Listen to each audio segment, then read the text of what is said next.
Continuando a nossa aula de espectrometria de massa, eu produzi esse pequeno vídeo aqui, em poucos slides, só para a gente continuar nessa ideia de fundamentar o método, né, da espectrometria de massas, agora não pela questão histórica, mas pela filosofia do equipamento. Um espectrômetro de massas, então, como a gente comentou, ele faz análise comparativa de massas. Essas massas, de uma forma genérica, não precisa ser só uma massa elementar, átomo, né, de cada átomo, cada substância pura, cada elemento. Ela pode ser também a massa molecular, né, de compostos químicos orgânicos ou inorgânicos. E essa aplicação da espectrometria de massa é até bem mais recente do que a aplicação que a gente viu lá desde o início do século XIX, logo após a descoberta da radioatividade. Ela foi utilizada principalmente para isótopos. Começou com isótopos instáveis, radiativos e seus filhos, até para isótopos estáveis. No entanto, um equipamento que já existia, que era o ICP, né, que era o plasma, para análise química, ele melhorou muito a performance dele, porque a performance dele é o seguinte: depois o que ele faz é ionizar as moléculas e os átomos da sua amostra, né? Ionizar através de uma temperatura muito alta, que é acima de 4.000 graus ou 5, que é para 5.000, para que transforme em plasma, onde você tira os elétrons, né? E deixa só lá os cátions, os elementos sem sua camada orbital mais externa. E aí, então, com esse caos, que é o plasma, você pode direcionar esse fluxo. No caso, o ICP fazia, ele pegava os fótons dos elementos que saíam assim, tão energizados, e media, e de acordo com a emissão de fótons que ele media, ele sabia quanto que tinha de cada elemento pelo espectro eletromagnético. E ainda existe essa técnica, mas existe essa técnica com uma forma diferente, né? Após a tocha de plasma, o feixe de íons é canalizado, é focalizado, e aí os elementos são separados de uma forma associada, parecida com a espectrometria de massas, que é um quadrupole. Quadrupole são 4 bastõezinhos que estão eletrificados com massas, né, cargas elétricas positivas e negativas, que vibram, né, e esse conjunto de equipamento faz com que passe dentro desses bastões apenas a substância, o elemento, que tem uma razão massa-carga muito bem definida.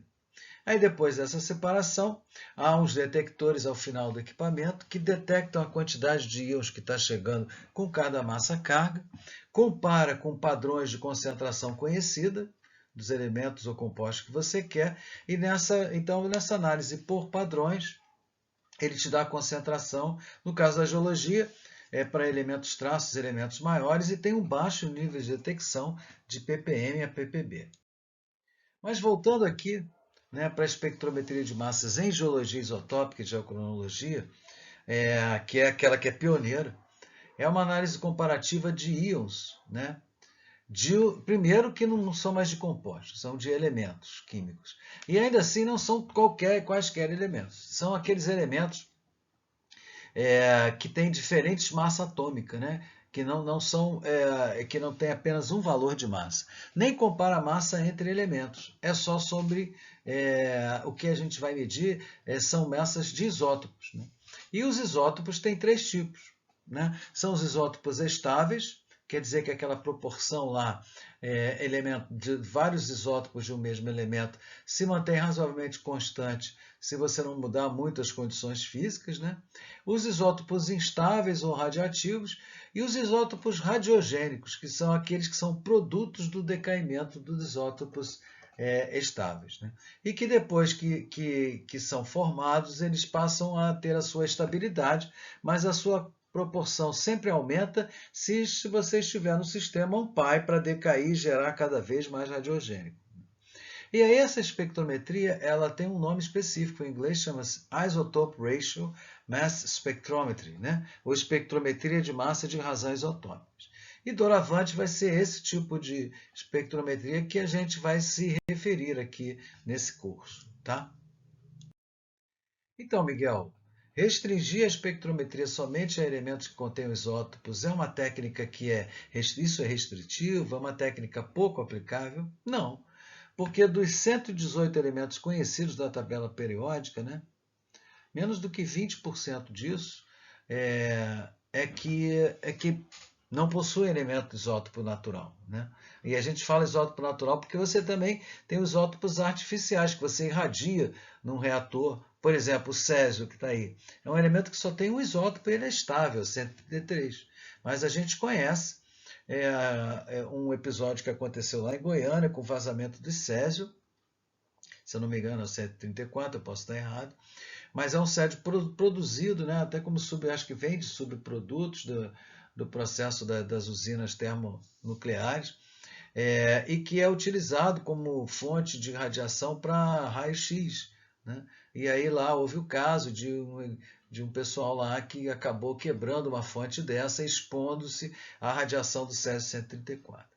Mas então vejam lá, tem elementos comuns como o sódio, por exemplo, o alumínio, o fósforo, que são conhecidos, que não têm isótopos, né? O manganês também é outro elemento conhecido, o próprio ouro, né? Não tem isótopo, é sempre a mesma massa, né? Mas, de qualquer maneira, pega lá todos os outros, mais de 80 a 90 elementos que possuem isótopos, e aí a gente vai poder brincar com a nossa técnica. Só mais uma questão é que os espectrômetros de massa, eles são tanto quanto rigorosos no material em que eles vão analisar. No fundo, quando está tudo ionizado, né, a forma, a princípio, é gasosa ou plasma. Mas quando você tem a sua amostra, inicialmente, tem uns espectrômetros que são bem utilizados para o estado físico da sua amostra ser gasoso. Eles amostram diretamente e analisam gás, né, que são chamados de fonte gasosa. E hoje em dia tem alguns poucos se usou muito para o método potássio-argônio. Agora se usa muito para o argônio, no caso dos estáveis, os gases nobres ou carbono e oxigênio, né? E os de fonte sólida, que é para utilizar para minerais, minérios, rochas, né? Que de qualquer maneira você depois vai ter que pegar esse material sólido e trabalhar, mas tem esses dois tipos. E aí, por exemplo, aqui está um esquema de um espectrômetro de massa de fonte gasosa. Aqui no cantinho, deixa eu colocar aqui minha opção de ponteiro. Toda essa parte aqui é uma parte de purificação de gases, né, que são bombeados, tem uma válvula aqui, aí cada torneirinha dessa vai te dar um tipo de gás, porque quanto mais você separar a sua amostra em gases com uma composição única, é melhor para a sua espectrometria, e aí depois você então injeta esses gases direto dentro da câmara de ionização do seu espectrômetro, ou você pode liberar o gás contido em amostras sólidas, né? Mesmo que seja, por exemplo, uma biotita, né? Que o decaimento do potássio gera argônio, né? Então o argônio está preso na estrutura cristalina do mineral, e aí você tem dois tipos de aquecimento, ou um aquecimento térmico mesmo, né? numa resistência elétrica muito forte, né? Ou então utilizando um laser, né, de alta concentração, que vai atacar pontualmente o seu mineral e liberar então o gás que você quer. No caso aqui é CO2, né? Não é nem argônio dessa figura. E os espectrômetros que a gente tem na UERJ, e outros mais comuns, que são os de fonte sólida, que, por exemplo, tem o nosso espectrômetro do Laboratório de Geocronologia e Isótopos Radiogênicos da UERJ.